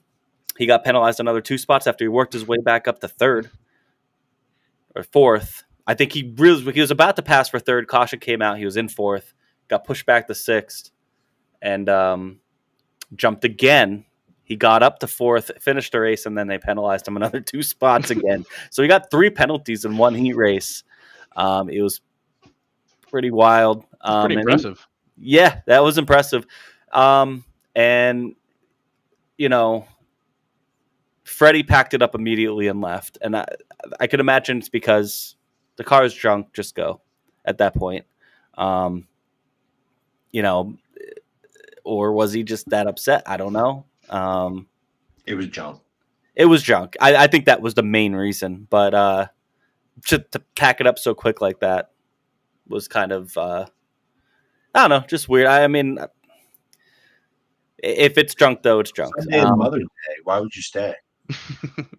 Right. I guess so. I mean, I've seen guys roll out of tracks, junk, blow a motor. Yeah. What are you going to stay around for? You've seen enough races. You don't need to be a fan. Like, peace. But it just the optics of it kind of is Borden slid you. He got penalized for rough driving, and you're leaving right away. Well, yeah, you don't have a car to race. What, are you going to race on foot? I know. I get that. What are the optics? The optics of he was pissed and left. Well, you could not be pissed and they'd have left. Right. I know. Difference. I agree. But I'm just saying the kind of consensus of fans maybe was a little bit like, oh, wonder what's going on there. Now are they going to be button heads? Is that a new rivalry? Was that Got it. I mean, but the way that sounds with 3 penalties in a heat, all you are some middle fingers and some swear words to an official would be a Tyler Walker incident going on there. Like, I'm in for it. Let's go for it. Let's go, dude. I know the officials weren't happy on that heat. After that heat, they were fired up about how that heat went. They were not happy. But hey, it is what it is. Did Borden post anything about that? Did he say anything? I have not seen anything, but I also haven't looked. So I know, some certain other drivers would have been on the Twitter account about that. That's a good point. That I know of. So that's pretty cool. I know Shuttlesworth, either Facebook or Twitter, sort of commented like, "Listen, sliders happen, accidents happen. Yeah, move on," kind of thing. But listen, when you're on the receiving end and your shit's junk, it's a little more emotional of like, bruh. Whereas it's like when you are on the slider end of it and you don't wreck your car, it's easy to go, come on, man, move on. So yeah. Probably better to just not say anything. Well, I meant about the penalization stuff, Yeah. not really the Freddie Because incident. I don't. I'm not Were a the huge penalties fan like- of these. Were the penalties gray area, or did he jump? No, the I was second just one? wondering. Not there. the jump start, but him getting penalized in the first place for That's rough aggressive driving. Yeah, I've Huh? never heard of that. It's an aggressive call. You don't see it in 410s very often. No, you don't. And with how dusty that track was and everything, like it was hard for me to see anything. All I did was see Freddie's top wing come off and flip into the fence. I didn't really see exactly what happened, so I can't give a great opinion on it. I just thought it was a different move, and yeah, we'll see how that plays out maybe in the future. Future was good. Anthony Macri was on another level. I mean, it was another one like Williamsgrove where from second to 23rd was great racing. There were 2-3 wide sliding each other. There was a couple laps where it was Borden, Peck, and Haferteep like 3 wide sliding each other, going back and forth for 2-3 laps. That was fun to watch. That was in the mid pack. Borden ended up coming back up to like 7th or hold on, let me pull it up here. Yep, he got up to 7th. He started way back there. In the feature. No, he didn't get penalized in the feature, but he got the feature. He lost 2 spots in his heat, so Right. he finished 6th in his heat instead of finishing 4th. Right. So that put him back there. That put him back to like 18th. So Right. Okay. Yeah, it was cool. It was a good race, but Anthony ran away with it. It was mostly caution. It was pretty much caution free until towards the end. The 22 car, Tanner Brown, he blew up going into turn 1. And then there was a restart, and then Jake Carklin ended up on that ensuing restart. Fenced it pretty good. Had to get towed off. Hopefully everything's all right there. He walked away. He was fine, but pretty tore up race car. But it didn't matter. Freddie, it was a 2 green white checkered, or maybe it was a 3-lap shootout at the end. Danny gave him something. There was a good battle. Tyler Ross held off Danny Dietrich and Rico for second for most of that race. It was really, it wasn't just a fluke that he went out early in time trials. He ran really, really well. He was one of the fastest cars on the track. And they had a good battle. Danny got around him in lap traffic. Freddie was gone. But then when that final restart, Danny gave him something, but just wasn't enough. He couldn't clear him. So, yeah. So it was Freddie. Yeah, Freddie. Jesus. Anthony Macri with the win. Danny Dietrich second, and Rico Abreu third. Overall, stands were packed. There's a couple things that they got to work on there. The pit gates, man, that line was. I waited and waited for that line to go down. It just never went down. The haulers were still pulling in like 15 minutes before driver's meeting was supposed to happen. So like, I don't put it all on the track because it's like, get there on time. I mean, it's a Sunday. You don't really have an excuse not to be there on time, in my opinion. But, either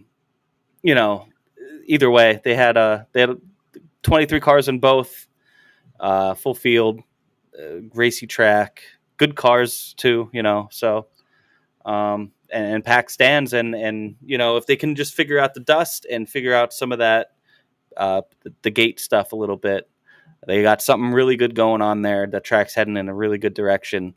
Would have been nice to sit on an infield though. I love standing in the infield there. I don't know what that's all about, but let us back out on the kart track if anybody's listening. Let us go back out there, have some fun, because you get to see everything in the track, and we get to, stretch our legs and everything. When you get speed week races and stuff like that, where your stands are going to be packed, you can get more people in there. That's all I got. All I got from there. Good time on Sunday. I'm confused. We were in the infield the other week. Yeah, we had pit passes. Well, were they not allowing pit passes in the infield? Not as spectators, no. I was basically a spectator. If you're come with a team but you don't work on the car, aren't you a spectator with a pit pass? Yeah, I mean, you could go in there back at I get it, but what's the difference? You used to be able to go over into the cart track at least, not necessarily around the fence. You need a pit pass to go around the fence. But you used to go into the cart track just general admission, and used to be able to go in there, and they weren't allowing that. So that whole gate was blocked off. So I know they're working on things there. So maybe that's something they're going to try to open up in the future. But definitely, I think for Speed Week, they need to try to do that. So because that place is going to get packed. They're in between both Port Royal dates. They're not the finale this time. It's a 4th of July weekend. And the track's in better shape than it's been in a while, and it's getting some buzz. So I think that place, as long as weather and everything is good, they're going to get a good car count for that and all that. But they'll have more Force One races before then. And some other good races. They have weekly racing, Roadrunners, 305s, late models, all that. So, hey, speaking of good racing, we're going to get to see a race in the middle of the week this week? We do on Tuesday, tomorrow. High limit at Wayne County. That was a good transition. They have 59 cars signed up. This is the most that they've had, and we've had some debates on like how much Grandview is going to get, and this tells me no shot less than 50. This is a stacked lineup here. Of course, Sheldon Hanshield's going to be there. He's pretty much like the promoter of this, basically, of this race.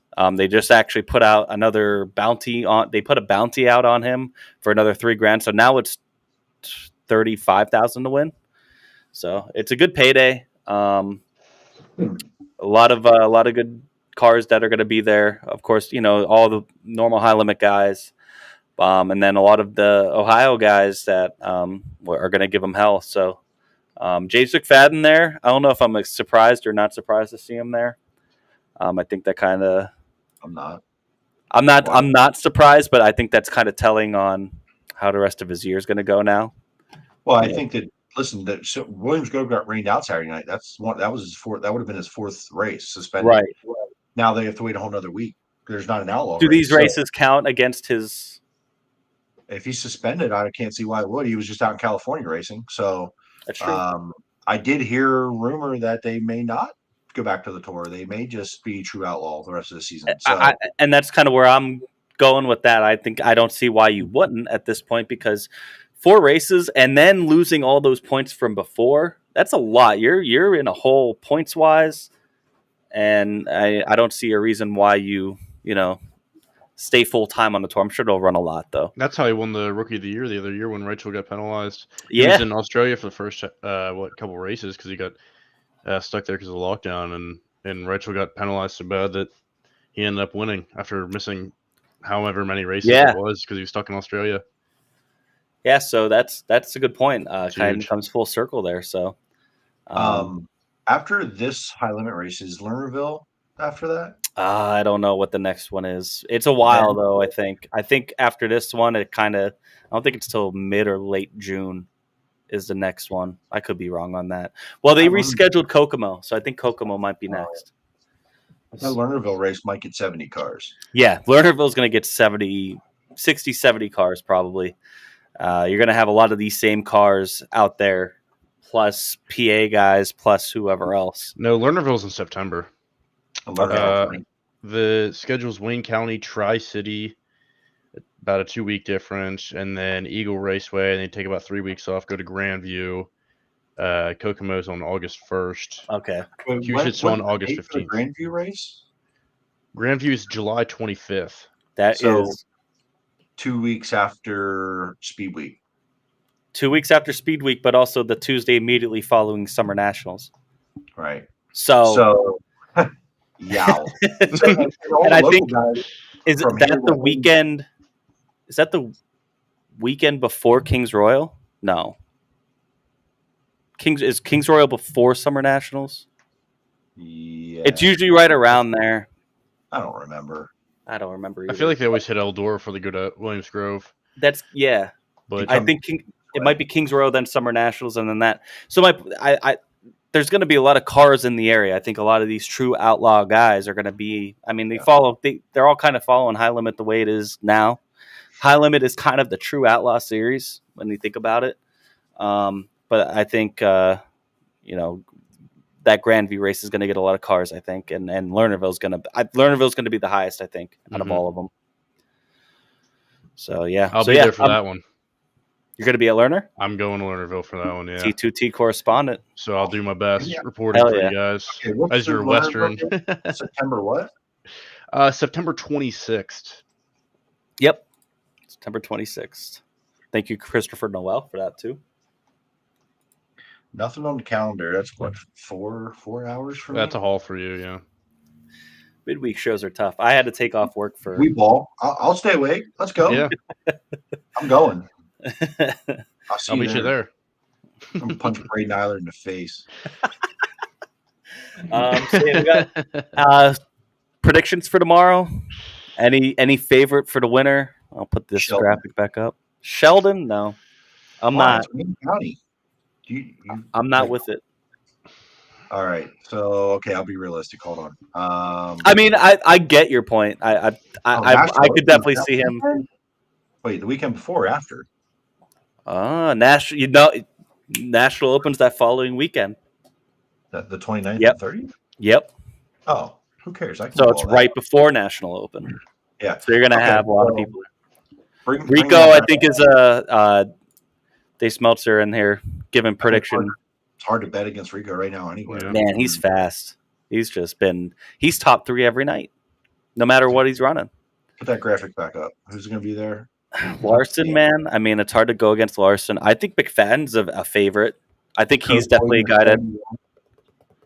I mean, as a Brent Marks fan, you got to say Brent Marks, but I mean, For sure. Atomic, he went 20th to 1st, right? That was Atomic. Yeah. Which I mean, obviously they're different tracks, but it's all similar surface. That was Attica, wasn't it? Wherever it was. You got to throw Macri's hat in the ring then too, because he's just won 2 huge races and he's won a high limit race already. Was Cole Duncan on that list? Rico. Who? Yep. Cole Duncan, was he on there? 22, I think. No. That surprises me, actually. That is surprising. Now this isn't the final list. He could show up. I was going to say he's usually pretty good at those. See, Buddy Code Ford going to be the 71. He's TBA, but it's going to be the 71. Yeah, he'll be in the 71. That'll be strong. Justin Sanders in the 39. Cale Thomas in the 49. Tyler Courtney will be there. Henry. I'm kind of surprised. Is Brady Bacon running the full high limit schedule? Is that his plan? I never saw if he declared or not, but he's run every single one at this point. Yeah, I was kind of surprised to see him at this one. That was all. But yeah, I mean, it's a stacked field, man. It's hard to bet against. There's 12 guys that could win this thing. Yeah, for sure. And that's Cole Macedo, Ryan Smith's favorite driver. Cole Macedo. I mean, he'll be there. He'll be there, sure. He is signed up on the list. That is very true. His name is on the list of people that will be there. I got it. Chase Randall's been pretty good too. If he would not blow up, he would have pretty good finishing positions in the last few. Chase Randall drives a Flying Chicken 9, or whatever they call him. Yeah, that's a name. It's hard for sure. Blake Hahn's had a good start to the year too. He's going to be there. I'm surprised he's going to be at that one. He's running high limit full time. Yeah, the Jacobs guys are pretty good out there. You got to watch out for Connor Morrell. All right, now we're just getting mean. Watch out for. You got to watch out. Yeah, never mind. So yeah, so then Outlaws go to Attica and Sharon Speedway this weekend, which will be awesome. I love Attica. I know a lot of people love Sharon. I don't hate it. I like it too, but I'm just, if I had to pick my favorite between the two, I love Attica a little bit more. That's just me. But they're both going to be. I think they're going to put on good shows there. And then the All Stars go 3 straight shows up in New York. They go to Outlaw, Speedway, Fonda, and Weed Sport on Sunday. So a lot around PA now. And then in PA, we have Williamsgrove. We have Yellow Breeches 500 race, 410 and 358s. Port Royal, we have the World of Outlaw late models and 410s. That's going to be a good show. If the rain holds off, it's not looking great. And then Lincoln 410, 358 regular show. And then BAPS has 410s and 602 crate sportsmans on Sunday. So another 3-day week for us here in PA as well. So there's a lot of racing getting to the heart of the season. I keep saying that I think every week. We are basically now in it. We are. I mean, with the 3-day, multiple day weekend racing, you got Memorial Day coming up. We're there. We're at that time of the year.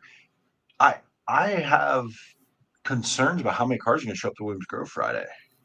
You think they're going? If you have the Outlaws in Ohio, they're going to go to at Attica, yeah, and All Star, yeah. Because I could see. Do we get? You know, you're definitely going to. I think you have Brent still stay out in Ohio. Maybe Macri. He's doing one or the other. He's going to go. He's probably going to stay with the Outlaw. I could see Danny doing it. Macri. Well, I don't know. Maybe not Danny because he's driving the 20 Gas's car. He's not taking the Kaufman car out. So, but either way, do you get 20 410s at Williams Grove Friday night? I think you get 20 on the nose. I think that's the number. I think that's a good number. Maybe a couple more if Saturday still looks bad. Maybe you get a couple of guys to have like, Saturday's going to be a wash. I'll go run Williams Grove Friday night.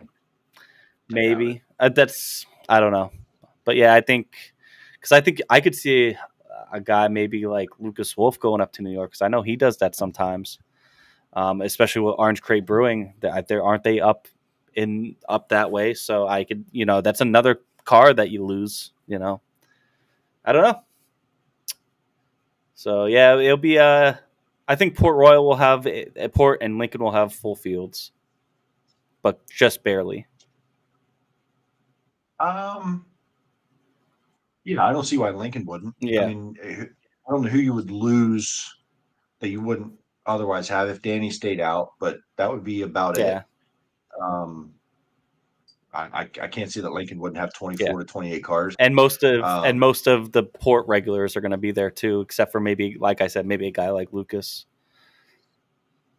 So I think they get Lucas. Yeah, Borden will be there. Halligan. Yeah, a lot of those guys stick around, I think. Yeah. I could see Reinhardt. The ones that matter, maybe, but I think he's Reinhardt. Maybe I don't know if they're going to try. Well, Reinhardt runs Lincoln, right? Well, it depends. He only ran Lincoln last week, I think, to get tuned up for Wednesday. Okay. So I don't know. We'll see. I mean, I don't know. Maybe they take the weekend off. Maybe they go to New York. I don't know. But it wouldn't surprise me if you see some surprises jump out, go to New York just to do something different. Yeah. How do you feel about BAPS on Sunday then? Because we were running at the same time. Not great. Yeah. Unfortunately, I think it's just timing, schedule wise. I mean, I think that you'll get some cars that'll go to BAPS and run their 410. Maybe like a Logan Rumsey, maybe a Cody Hartlow, Fletcher, the 99, Devin Adams. Maybe some of those guys will get you 20, 24, 22, 24 cars. But it's going to be a challenge to get there, I think. And who knows? Somebody tears some shit up Friday and Saturday night, local. They don't go Sunday. Dylan Norris or, Chad Trout or who knows? Does the 1W have enough motors to get there? Like, I don't know. Right. So who knows? Now that I'm thinking about it more too is if they do get Saturday in at Port, I think you see maybe more go to Port, maybe to tune up for Weikert because that's next weekend. I mean, $29,000 to win. I mean, you might get a couple guys, maybe. I don't know. So let me ask you this: looking ahead, do you think Brent comes back and runs the Weikert? Yeah, I think so. What else are they going to run? I don't know. The Outlaws. Outlaws run Lawrenceburg. They don't.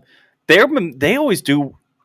I have to look at before I say that, but I always feel like they do Memorial Day weird because they don't usually run Saturday and Sunday. They ran Lawrenceburg last few years because they call it like the but they do it on Monday. They do it on Memorial Day. Yeah.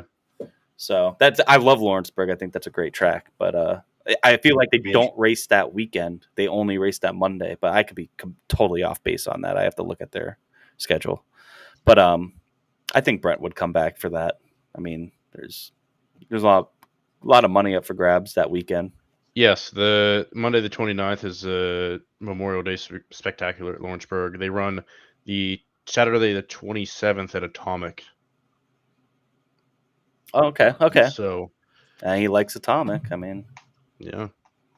I think if you're going to be that close, you come run Port for 29 grand. yeah. If you're in Minnesota and you committed to it, that's different. But if it's Atomic or Port for Port's 29 grand, Yeah. you come back and try to win that freaking Wykert. Yeah. Like, Do you have to I run agree. both nights Yeah. for the Wykert, or is it just 10 grand Saturday, 29. but there's no Sunday. points thing that carries Friday over? doesn't affect Saturday points or positions or lock-ins. No, I don't think so. Okay. I think they're just all-star races. They're all-star races too. So I mean, you're gonna have all the all-stars. Oh, and, yeah, they're all-star sanctioned. So that's Wait, the Wykert show? yeah. Oh, so okay. actually, Sorry. that week you have Bridgeport Thursday, you have Williamsgrove Friday, and then you get Saturday and Sunday Wykert, all 4 all-star shows. So that I think you see a lot of cars. Well, then think about this weekend. Then that makes even this weekend harder. Yep. How many cars are going to run 3 days this weekend? And then get ready for a 4-day weekend. Yeah. So you're going to have Friday, Saturday, Sunday, and you're going to have Monday, Tuesday, Wednesday, and you have Thursday, Friday. Yeah, you have a 3-day gap between races. It's like a speed week. Yeah. Like, holy shit. I think if you're a guy like Macri or Brent that's out there running this weekend, probably skip BAP Sunday and you get ready for the week with the All-Stars. Atomic has a 2-day. Take all the All-Star money. Why not? Or you have all your equipment ready and you run a whole bunch of races and go win some. Maybe, yeah. And you're close to home. Yeah. Like, you're not going far. But, all right. We done? We out of here? We are. Andy, thank you so much for coming on, letting us know you're being our correspondent in Western PA for us and coming in and kind of guest hosting with us. Yeah, thanks for having me, boys. Yeah, dude. Thanks. Appreciate you, brother. Thanks to everybody that's been commenting and been watching, and thanks to all of you that are listening. If you're listening to this the next day, we really appreciate it. Make sure you like, comment, subscribe.